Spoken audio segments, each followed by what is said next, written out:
Boa noite. Meu nome é Madirley e vou falar sobre a salmonela. Salmonela é uma bactéria sendo conhecida há mais de um século. Tem seu nome uma referência ao cientista chamado Daniel Elmer Salmon. Ele associou a doença à bactéria pela primeira vez. As doenças causadas por salmonela transmitidas por alimentos são consideradas um dos problemas mais alarmantes de saúde pública em todo o mundo. Ela é composta por 3 espécies: Salmonella subterrânea, Salmonella bongori e Salmonella entérica. Esta última possuindo atualmente 2.610 sorotipos. O trato intestinal do homem e dos animais é o principal reservatório natural desse patogênio, sendo os alimentos de origem aviária importantes via de transmissão. Doença endêmica em muitos países em desenvolvimento. A salmonela, após ser ingerida pelo hospedeiro, passa pelo estômago, se multiplicando-se, aderindo-se e penetrando nas células epiteliais da região ileocecal, produzindo secreção ativa de fluidos e resulta em diarreias, ligando-se por meio de fibras específicas da espécie. Salmonela pode colonizar todos os animais. A salmonela tipo humano é o único reservatório. Boa parte dos répteis são parasitados por salmonelas e o contato com suas fezes ou vestígios fecais pode ocasionar a contaminação. Portanto, é importante cuidado na higiene pessoal e limpeza do ambiente, no manuseio de répteis de estimação como jabuti, tartarugas e aquários, iguanas e serpentes. Os fatores de risco: a idade, imunossupressão, anemia, febre alta, AIDS, leucemia e menor acidez gástrica. A doença gastroenterite após ingestão de alimentos ou água contaminada. Seus sintomas mais comuns são diarreia não sanguinolenta, náusea, dores abdominais, tipo cólica e cefaleias. A transmissão também em disseminação fecal-oral, contato com pessoas doentes ou portadoras assintomáticas. A prevenção: tem que lavar frequentemente as mãos, evitar alimentos crus ou mal cozidos. Exemplo: ovos, peixes, palmitos, pasteurização do leite e outros. Ter controle da praga urbana, ratos, baratas e formigas. A vacinação apenas em população com alto risco. E o tratamento antibiótico de primeira linha, a ciprofloxacina, é usada muito hoje em dia. Por hoje é só, até uma outra oportunidade. Boa noite. Boa tarde, pessoal. Meu nome é Elizabeth, estou aqui para falar da bactéria Enterococcus. É uma bactéria do grupo D, é uma gram-positiva, que ela pode ser encontrada no trato genital feminino e no sistema digestivo.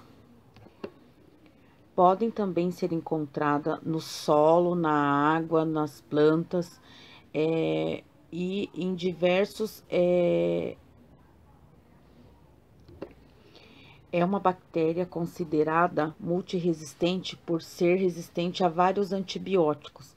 Ela geralmente ela se desenvolve principalmente nas infecções hospitalares, é grande causa de infecção hospitalar.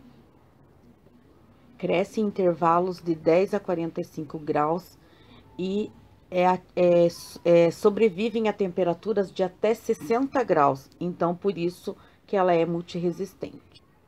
O paciente que estiver com essa bactéria, ele vai apresentar uma flora intestinal desequilibrada, infecções intestinais, infecções urinárias, abscesso abdominal, dor, diarreia e erupções cutâneas e úlcera nos pés no caso de pacientes diabéticos.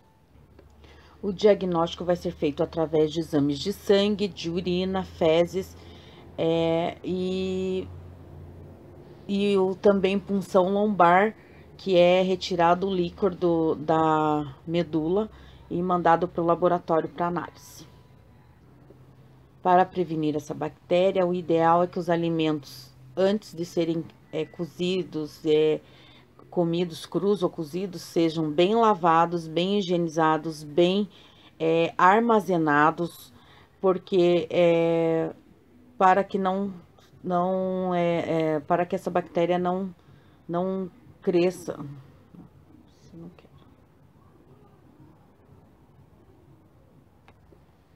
Para se prevenir dessa bactéria, apresentar o trabalho de microbiologia da professora Nilce.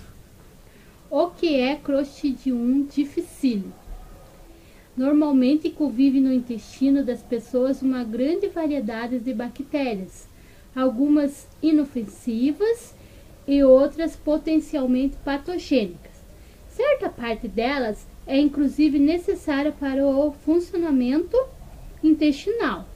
Em condições usuais, as bactérias boas predominam sobre as más, e assim nenhuma doença ocorre. No entanto, se uma pessoa toma antibióticos em alta doses e por tempo longo, pode acontecer um desequilíbrio nessa flora, com exacerbação dos efeitos de cepas patogênicas, entre as quais as bactérias Clostridium difficile.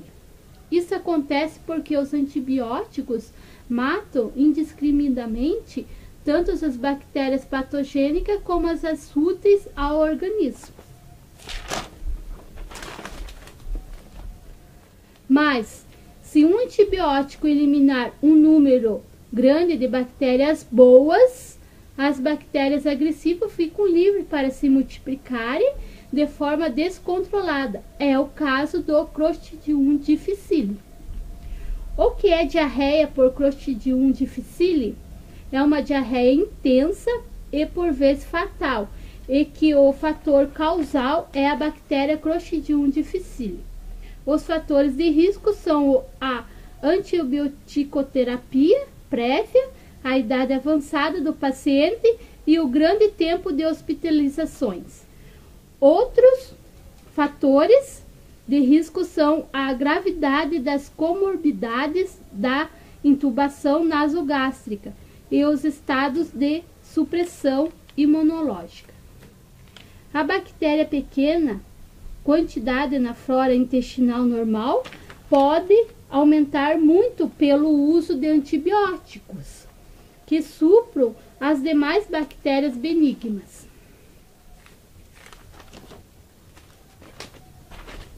Quais são os principais sinais e sintomas da diarreia por Clostridium difficile? Uma das principais manifestações clínicas das infecções por Clostridium difficile é uma intensa diarreia aquosa, que pode chegar a 15 ou mais evacuações por dia. Febre com leucocitose e dores abdominais ocorre numa certa percentagem de casos e pode preceder a diarreia. Como decorrência da diarreia ocorre uma severa desidratação. Em geral, esses sintomas se iniciam durante o uso de antibióticos ou alguns dias depois de eles terem sido suspensos, mas em alguns casos a manifestação pode ocorrer algumas semanas depois.